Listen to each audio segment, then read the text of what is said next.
Eighth verse of the 7th chapter of the 8th canto. So, canto 8, chapter 7, verse 8.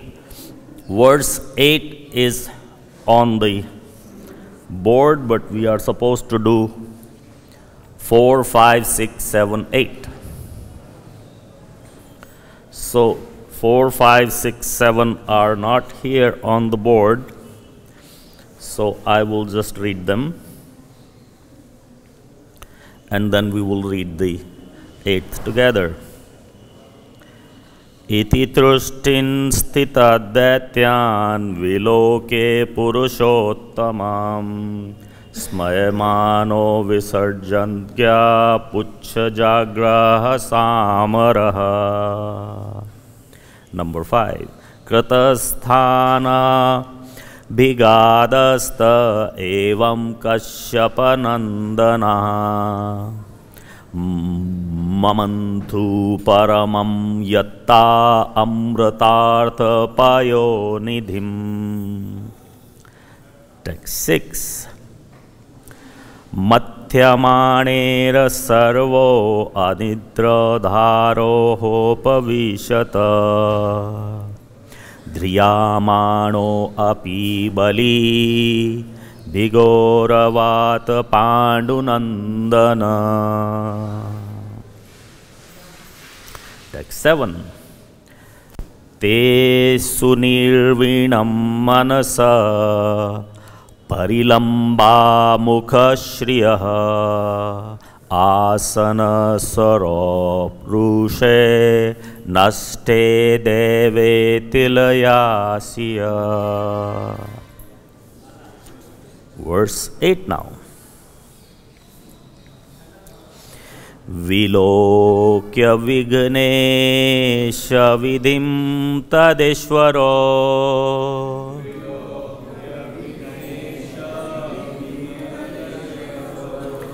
Duranta viryo avitatha bisandhi.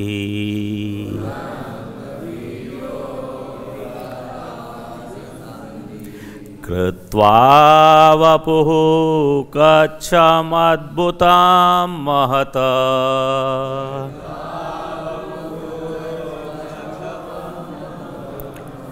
pravishyatoyam girimujjahara.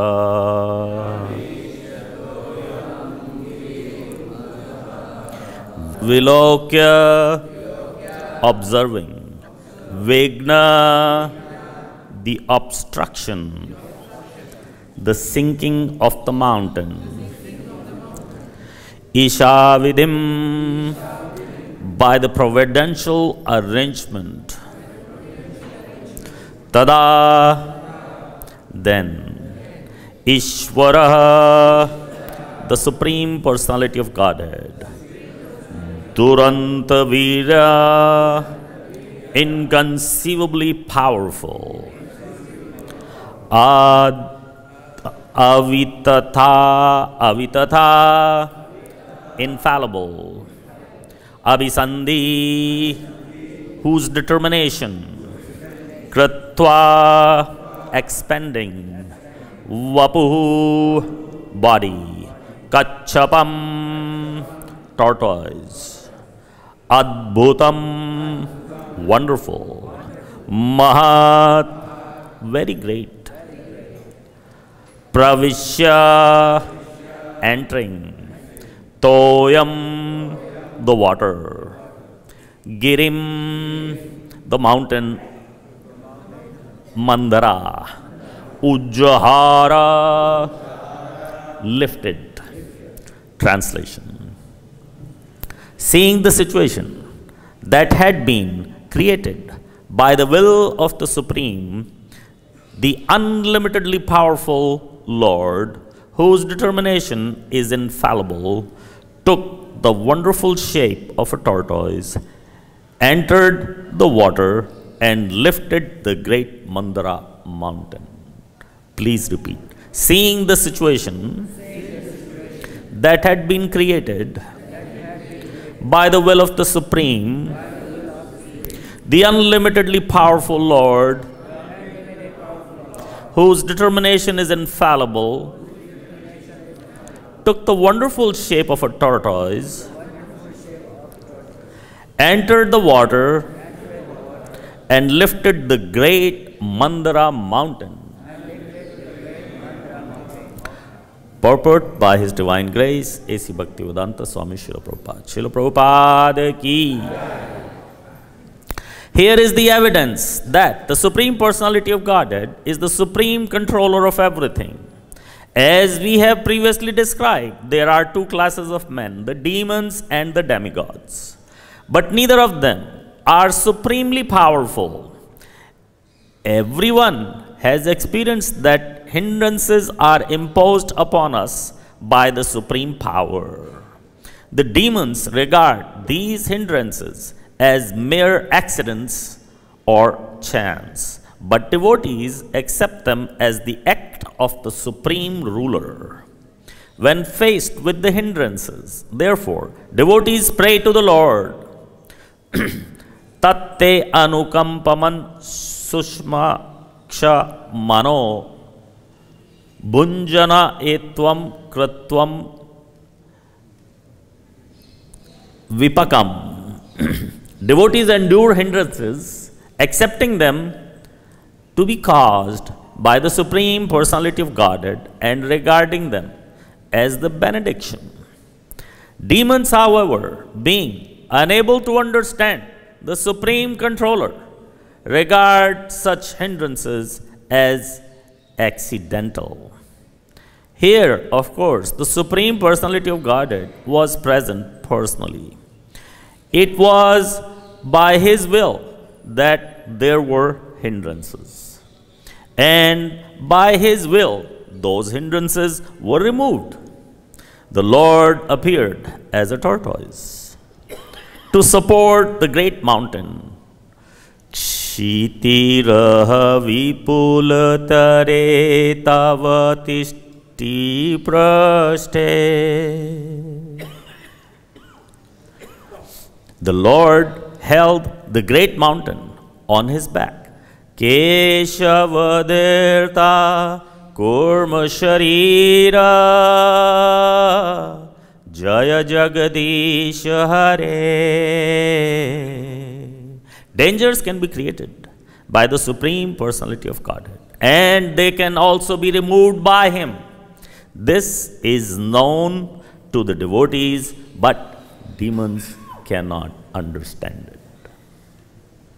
Om Ajnana Timrandasya Jnananjana Shalakaya Chakshurun Militam Yena Tasmai Shri Gurave Namaha Shri Chaitanya Manobishtam Sthapitam Yena Bhutale Swayam Rupa Kadamayam Dadati Swapadantikam He Krishna Karuna Sindhu Dina Bandho Jagatpate Gopesha Gopika Kanta Radha Kanta Namostute Tapta Kanchana Gaurangi Radhe Vrindavaneshwari Vrishabhanu Sute Devi Pranamami Hari Priye Vancha Kalpatarubhascha Kripa Sindhubhya Evacha Patitanam Pavanebhyo Vaishnavebhyo Namo Namaha.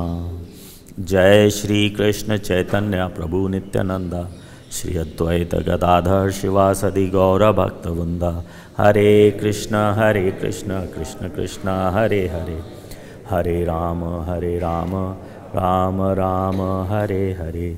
Om Namo Bhagavate Vasudevaya.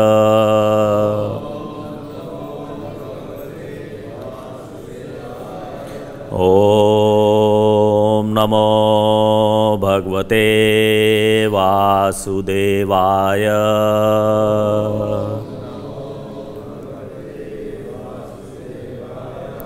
Om Namo Bhagavate Vasudevaya.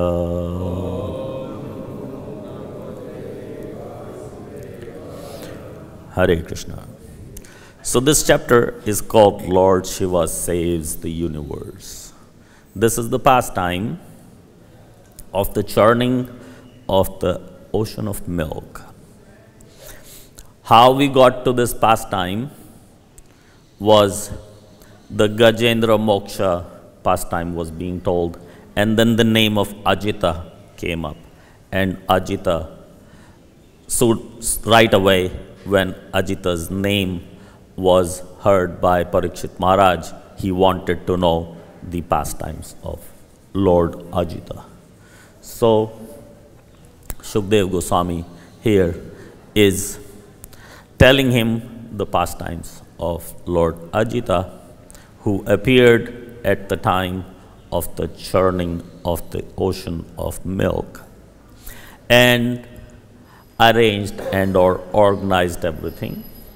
And then the Supreme Lord takes another incarnation as the tortoise incarnation. Then he takes the third incarnation as the Mohini Murti, the third incarnation as Dhanvantri, Lord Dhanvantri, and the fourth incarnation as Mohini Murti, all in one pastime. So this is a very, very important pastime that the Supreme Lord is having to take 4 incarnations for one pastime. Well, it did go on for a while. It's not in one day he took 4 incarnations, but this is one pastime that he took 4 incarnations for. So we will start from 4 because that's where we're supposed to start. Demons remained silent, opposing the desire of the demigods. Seeing the demons understanding their motives, the personality of Godhead smiled. Without discussion, he immediately accepted the proposal by grasping the tail of the snake, and the demigods followed him. We cannot follow this at all until we understand what is going on here at the scene. What is going on here is Lord Ajita is there, and the churning of the ocean of milk is just about to begin. They have brought the Mandara hill, and they have brought the Vasuki, the snake, to be used as a rope for churning in exchange of little bit of nectar that Vasuki will also get when the nectar comes out.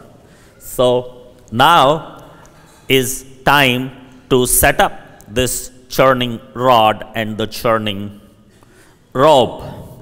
So when you set up the rope, it doesn't matter what end of the rope is ending up on which side, but when the rope is actually made of a snake, then the head side of the snake is the worshipable side of the snake and the auspicious side of the snake, whereas the tail of the snake side is the inauspicious side of the snake. So of course everybody wants to get to the head, but Lord Ajita, being the Supreme Personality of Godhead, goes and grabs the head side of the snake first, so to mean that all the demigods come here on this side and leave the tail to the demons, but the demons take objection to that.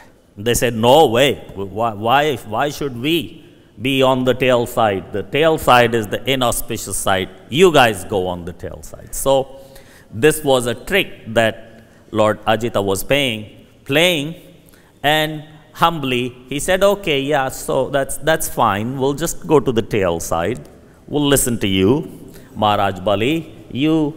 The demons come on the head side, and soon as Lord Ajita went to the tail side, all the demigods followed with no contest.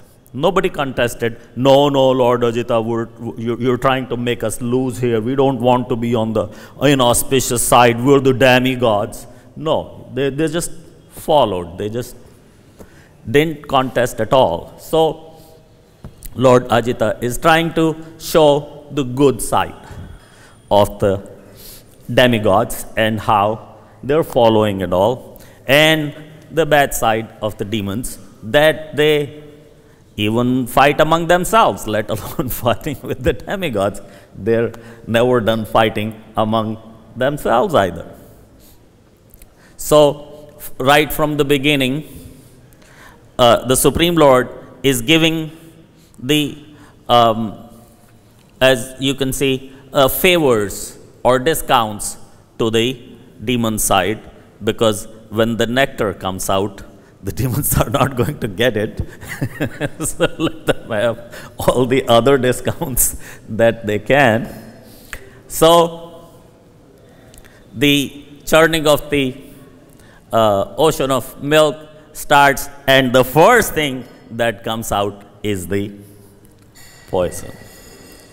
And the demons, of course, say very generously, why don't you, the demigods, have all of it? You know, we don't really need this. We're okay.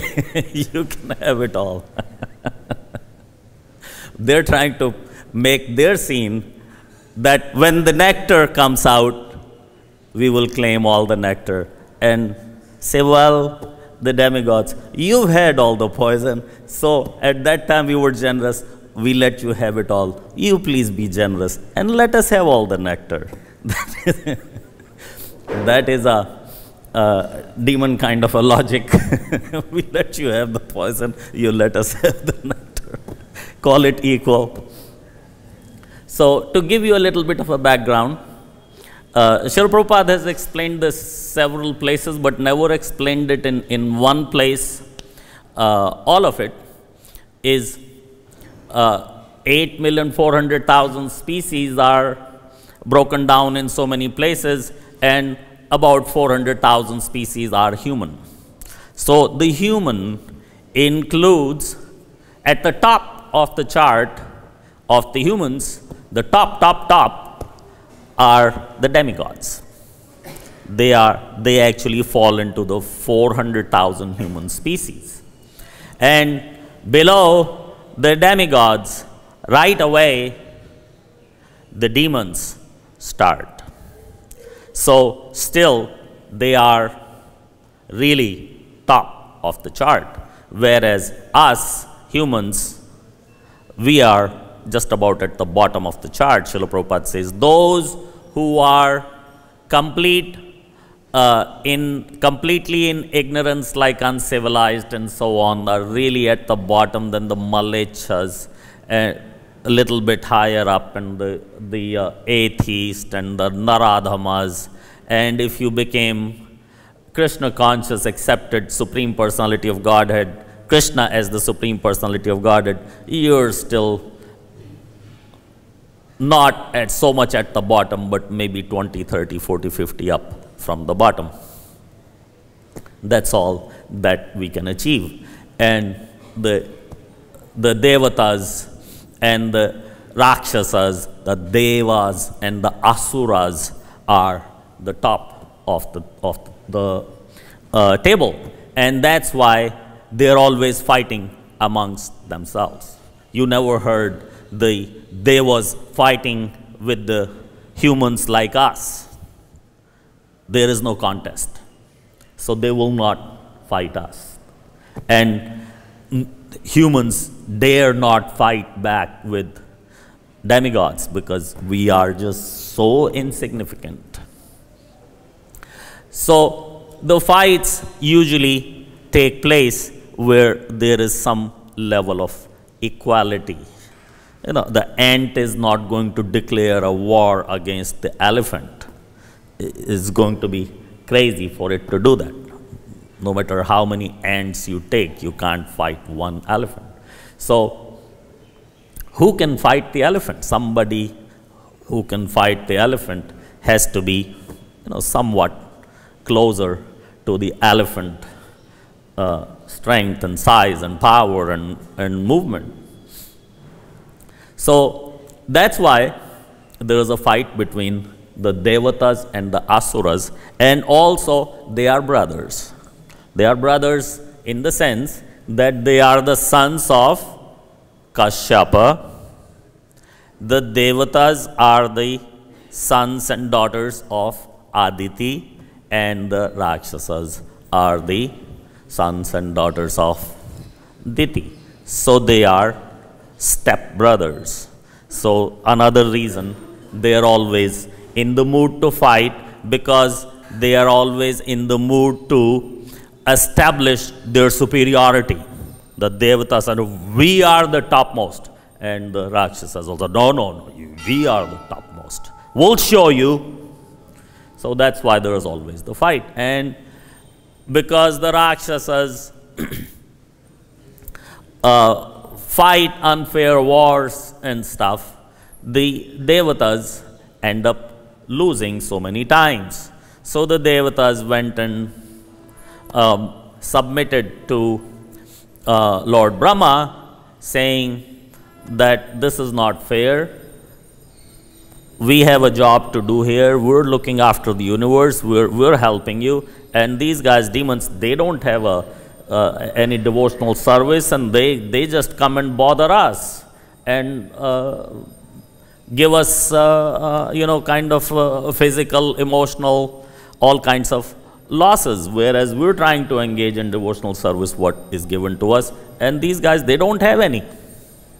So can you please protect us?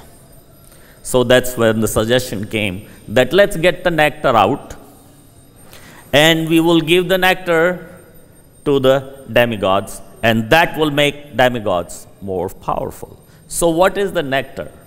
That is the question. Question is, what is the nectar? This is called the nectar of immortality. So if you drink the nectar, what happens? How long do you become immortal for? Forever? Immortal is forever, but it's not. It's supposed to mean it's forever, but it does not mean that it's forever. What it means is you are immortal until the day you're destined to die. If the death comes of your destiny, then you die anyways. The nectar is not going to help you any longer. That nectar is not going to make your body spiritual to the end that you will live for the time to come. The Devi Devatas, they have a life, meaning they have a predetermined period of time that they're going to live. Anybody knows? Anybody can share? How long are the demigods supposed to live? One manvantar. The demigods are supposed to live for one manvantar. One manvantar means 71 yoga chakras. And one yoga chakra, of course, means the set of Satyug, Treta, Dwapar, Kalyug is one yoga chakra. What happens after the end of Kalyug? The Satyug starts. So then we are into the second cycle of the yoga chakra. So in this way, there are 71 cycles, and that's when we say the Manvantar has now ended. And at that time, all the Devi Devatas are destined to die.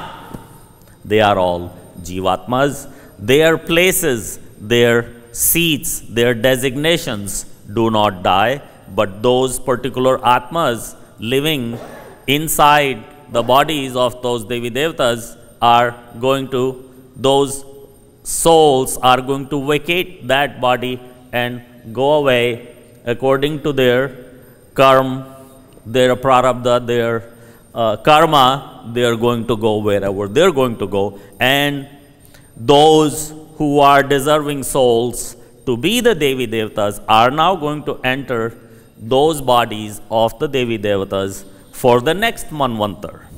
So these Devi Devatas are like officers. They work under Lord Brahma for a given period of time, and it is crucial to Lord Brahma to maintain the administration of the universe, that all these Devi Devatas are in place. If they are not in place, then Brahma has to make another arrangement to fill those jobs of those duty officers who are doing whatever their described, their prescribed devotional service. Not exactly devotional service, but their prescribed, assigned service. If they were performing 100% devotional service all their life, then they will not be taking birth again. But something like that, because they are working under Brahma. But as you know and you hear, they make all kinds of mistakes. They get into false ego, they get into all kinds of nonsense and spoil their karma and or prarabdha, and then they have to take the next birth and suffer the consequence of what they have done, or reap the rewards. And it is mentioned several places by Srila Prabhupada that having a demigod body is not so conducive to your devotional service, to your Krishna consciousness. Human body is more conducive. So that is why the Devi Devatas, they wish and pray that they get to take a birth as a human on earth and engage in devotional service to the Supreme Lord, especially at the time when the Supreme Lord has finished his own Leela in his own form as Krishna, and Lord Chaitanya Mahaprabhu has already come and introduced the Sankirtan movement of chanting Hare Krishna, Krishna Krishna, Hare Hare, Hare Ram, Ram Ram, Hare Hare. So this is the most desirable time for anyone, even the demigods, to take birth on this planet Earth and join the Sankirtan movement and very easily make their life sublime and go back home, back to Godhead very swiftly. Any questions so far? Yes. Yes. Good question. So, the nectar of immortality is going to make you immortal, and Yadubara Prabhu is asking, why are they so anxious to get that nectar of immortality? They are anxious to get the nectar of immortality for one thing, part of ajnana, and the other thing is so that they are at least undefeatable in battle. So you get to live your whole period of time. That means when you go to battle, you cannot be killed / defeated. So you will always come back victorious because you have drunk the nectar. But of course, when the time comes for you to leave the body, actually the end of the Manvantar, then you must leave. So until then, you are immortal. So that basically makes you undefeatable in the battle. That's all. More questions?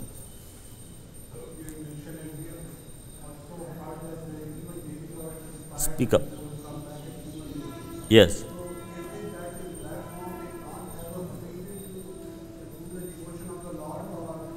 Hold mic closer and speak loudly, please. So my question is that in the demigod form, do they not have the free will to aspire for devotion of Lord in that situation? That is why they want to come in human form? Very good question. So the question is, basically, if I may reword it, why would the demigods aspire to take birth on the earth planet? Why they cannot just engage in devotional service where they are? Very good question. Srila Prabhupada has given answer to this question several times, that because the heavenly planets are so heavily geared for all kinds of luxury.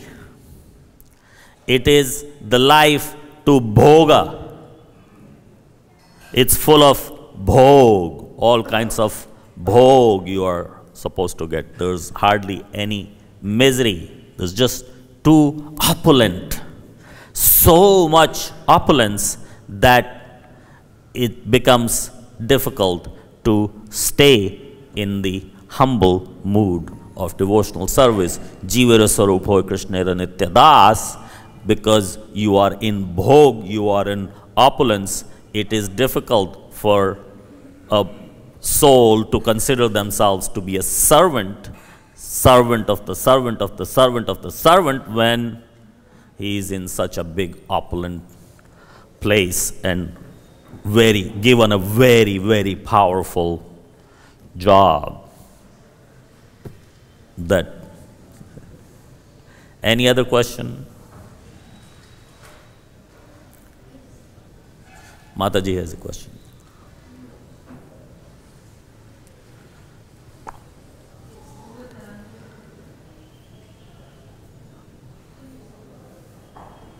On कर दो.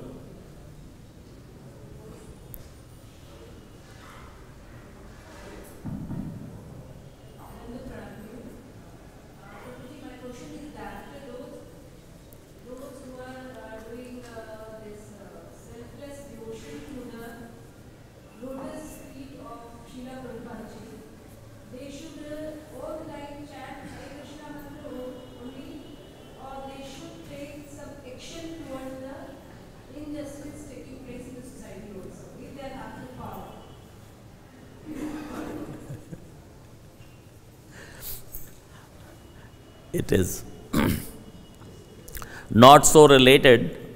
Nevertheless, what is the biggest injustice that is happening? The biggest injustice happening is that I am considering that I am this body. I am considering that the father of this body is my father, the children of this body are my children, and I am considering that this is my home, this is my society, this is where I belong, whereas none of these things are true. I am not this body, the father of this body is not my father, the children of this body are not my children, the home I live in is not my home, the society I live in is not my society, because I don't belong here. So that is a bigger injustice. I do understand where you're coming from, the social injustice and all that. I do understand that the devotees have quite an inspiration to join the social injustice kind of movements like Paropkar, social welfare, and so on, which is, there is nothing wrong with that. But the biggest social welfare is to become Krishna conscious and help others become Krishna conscious as well, so they understand that I do not belong here. I want to get out. Like Srila Prabhupada said several times, this material world is like a toilet. You enter, you do what you have to do and get out. But if we try to make a home in this toilet, is not a good place to make a home. So we have come here, and our main business is to understand our sambandha with the Supreme Lord, who I am, who is the Supreme, what is my relation with Him, and what is my prayojan, and how I am going to get now from sambandha to the prayojan following the process of Abhideya devotional service. Does that make sense?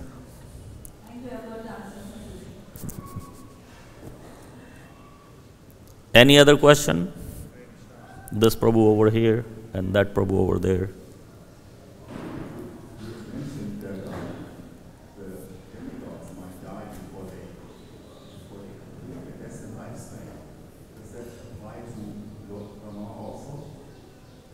Brahma, no.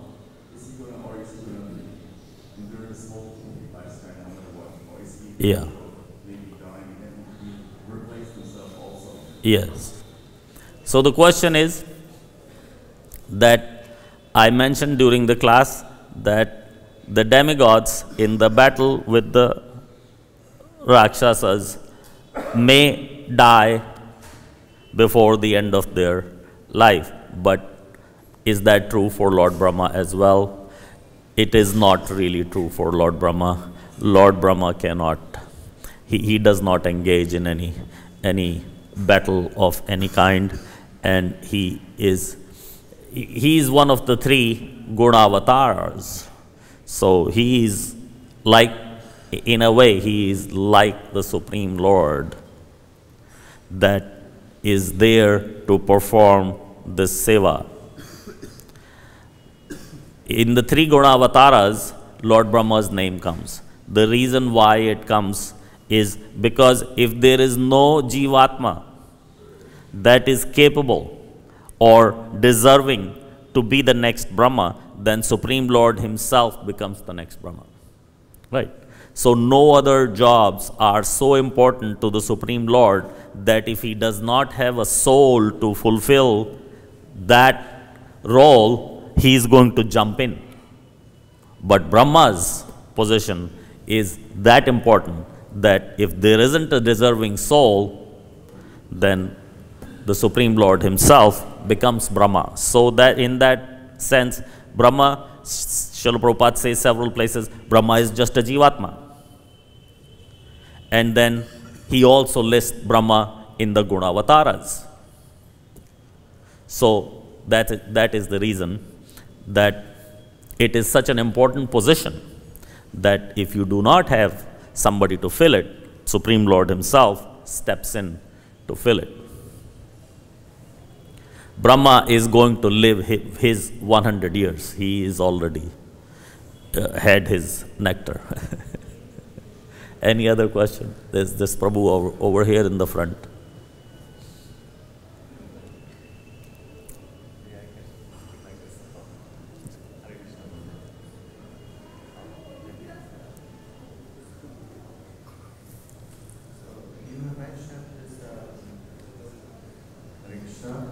You mentioned that demigod that is the soul, that body.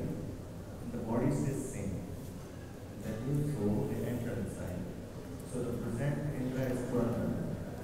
And there's one status there that he went to Ahilya. He contemplated her and got nothing interesting. Then he gets thousands of this yoni on his full body. Then he has 30. Then after those thousands of yoni, converted in sense-traction for those of eyes and his whole body everywhere. So my question is that next Bali Maharaj is going to be the so that he's going to have the same body with thousands of eyes in his, but people mention that the body is the same that enters. No. Thank you for clarifying that. I did say that the new souls will enter that body, but is not really the case. The new souls will become the new demigods and will occupy the same seat, as to say. They are like officers, so they will occupy the same position, may not occupy the same body. Body may or may not remain the same. Yeah, these bodies are not spiritual. These bodies, like our body, is made to deteriorate so quickly that even if you see somebody who's 120 years old and still living, you would see that the body is so deteriorated that it's so, because the body is made that way, made to deteriorate so quickly. The bodies of the demigods are made to deteriorate very slowly. They take birth as 21-year-old and they will, age has an effect on them. They will get old, but they will not die of old age. They will die of end of the Manvantar time. Why they take this nectar? I think nectar keeps them young. Nectar is to keep them young and operating and undefeatable until the time period of their so-called Leela is finished. Contradictory that they get old and it's little contradictory that they get old because they are taking action and how they get old. Srila Prabhupada said that the demigods are also subject to Janma, Mrityu, Jara, Vyadhi. So, but their Janma is a different kind of Janma. Like we take a birth as a 0-day-old little baby. They take birth as a 21-year-old, fully grown person with all the clothing and everything and ready to execute their service the day that they're born. So that is their Janma. Then there is Mrityu. So of course there is Mrityu for them at the end of the Manvantar. The Mrityu is there. They must die. They don't have an option. Oh no, really, I don't feel like dying. You know, just no. They must die. And Jara is the old age.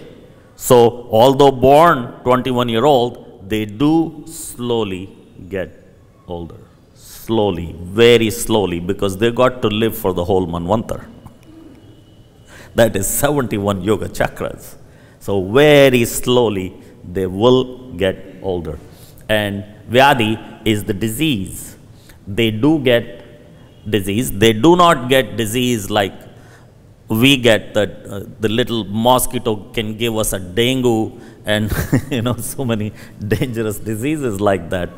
But they will get disease, and Srila Prabhupada gives an example that when Yudhishthira Maharaj offered so many fire sacrifices and Agni was drinking so much ghee, it got indigestion and it had to go and eat up the Khandava forest to control that indigestion, too much ghee going in. So much grass and trees went in along with the ghee to neutralize the effect of the ghee. So they are subject to Janma, Mrityu, Jara, Vyadhi, birth, death, old age and disease.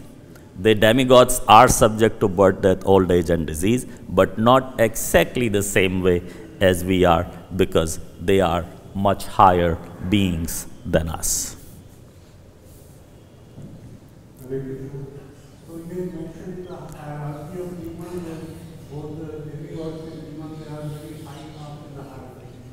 So my question is, the demons, do they become, you know, like if they do pious activities, do they ultimately achieve the status of demigod? And if that is the case, how do demons become? Do they do, what kind of activities demons do that they, you know, and I was under the impression that if you do bad activities, Yes.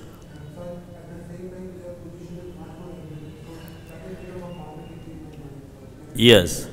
Srila Prabhupada has given the answer as to how to become a demigod. He says those who perform so much pious activity, give so much daan, paropkar, and welfare of the human beings and so on and so forth, will get you so much punya that the punya is not enough for you to just live in this heavenly planets for a year or two. Enough punya will make you into a demigod. But of course, it ends also. The Rakshasas, he never said, what do you do to deserve to become a Rakshasa? But from my understanding of the three modes of material nature, if somebody is really so much into, because the Rakshasas, they represent Rajas and Tamas. So if somebody has so much Rajas and so much Tamas, then they can attain that kind of status to take birth as a Rakshasa. Rakshasas are also very opulent birds. Wherever you've seen, heard or read in the Srimad Bhagavatam, all the Rakshasas, the Rakshasa kings, they are super opulent, and almost every one of them is described as more opulent than Indra. So it is not that it is a hellish body. It is very opulent, but it is opulent because, it is opulent, but because of Rajas and Tamas, one can deserve to be in the demon's form of life. Any other question? There's one question in the front. If the demon are very much in the mode of rajas and tamas, as you say, but a nice human being can elevate himself in the mode of goodness. So, how to understand that still the demon is considered much higher in the category of human being than a human being?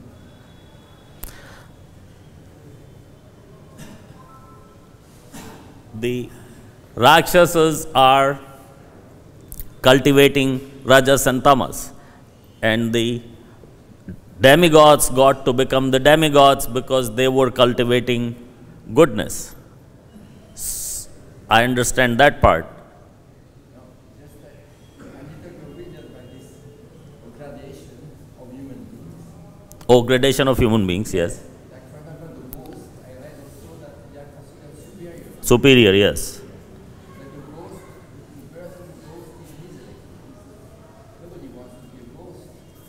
So, and they are supposed to be very much in the lower modes. So it's strange that why they are considered superior. They possess more power. A ghost is more powerful than any human. Any one of the most powerful humans we have here will not stand against the ghost. All of us together will not stand against one yaksha. One yaksha is enough to take care of all of us. We can all fight him with full strength and everything that we have. One yaksha is enough to defeat more than 100 of us in no time. Yakshas are described in the 4th canto when Dhruv Maharaj had to go and fight the Yakshas. The Yakshas are so powerful that they're just undefeatable by human beings. It was only Dhruv Maharaj who could take them on and kill so many of the Yakshas. So the higher the being, it's material, it is not spiritual, it is material, but they are more powerful. They have more material Shakti, they have more power. Ashta Siddhi, Navanidhi, the Siddhis, the, Animika, Lagima, Mahima, all of these Siddhis that you've heard about, they have them by birth. We have none. So if we spend something like 50 years of our life, we will attain maybe one Siddhi, which they are born with. Like a human child is born with 2 hands and 2 legs. Somebody born without a hand may take 50 years to grow a hand and then become like a human. So it's less powerful. So that's why these Rakshasas, they have all the powers. The what we know as divine powers, they possess them. They don't have the powers of the Supreme Lord until, like Narayan or Brahma or Shiva, until they grant them, but otherwise equal to or superior than the regular demigods, they already have, they are born with that much power to take them on. So this is, the gradation is material for one thing, and it is more to do with the Shakti, the power, their senses are so much more developed than ours. Our senses are very, very, very limited. Their senses are not limited. They're not unlimited, but they have so much better range than us. Like you heard, the sound we can only hear up to this much decibels, or lower than this or higher than this. So we have a range like that. They may have a range like that, which is not unlimited, but it's 1,000 times more than us. So then there's the Vidyadharas, the Kim Purusha Lokas, the Kinnaras, the Gandharvas. They are not as powerful as the supreme, as the demigods, but they're just below. So they have less. Like we have 1% of the hearing power. Demigods have, let's say 99. They will have 90, 80, 70, like that. So they are still much higher than us, but they are not, as it says in the shloka, none of them are unlimited. Who is unlimited? Ajita is unlimited. He is the Supreme Personality of Godhead. He is unlimited. He is able to control all the Devi Devatas and all the Rakshasas with one hand. He is controlling them right now. All the Devatas, all the Rakshasas, he is controlling with one hand. They're all following him. So he is the unlimited. Everybody else is limited. Although more than us, but still limited. Get it? Any other question? The Prabhu standing in the back.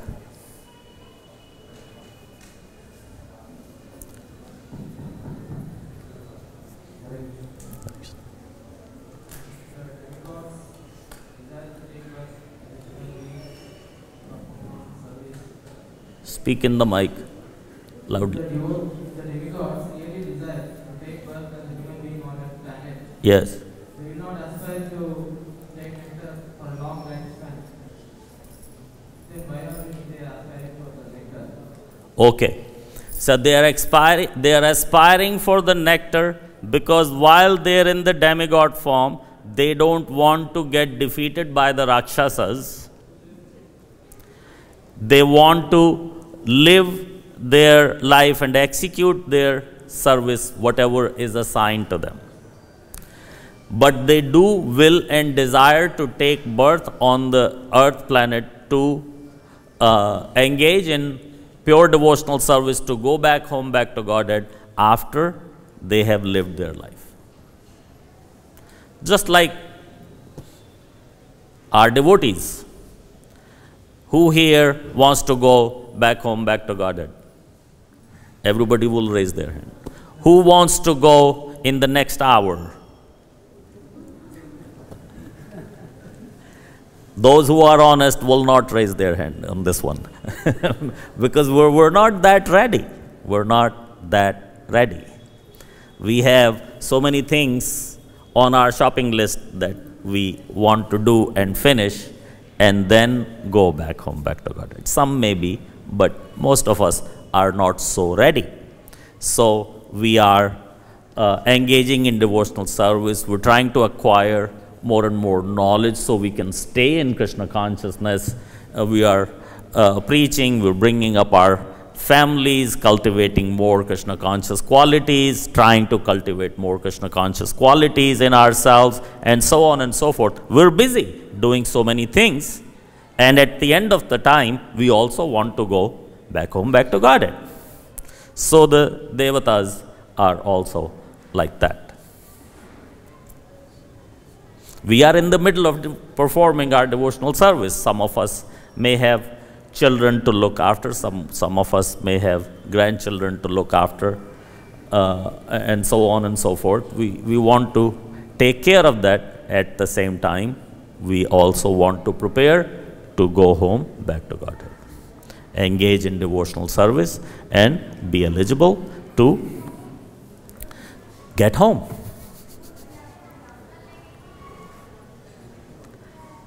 Thank you very much. Jagadguru Srila Prabhupada ki. Nitai Gaur Premanande.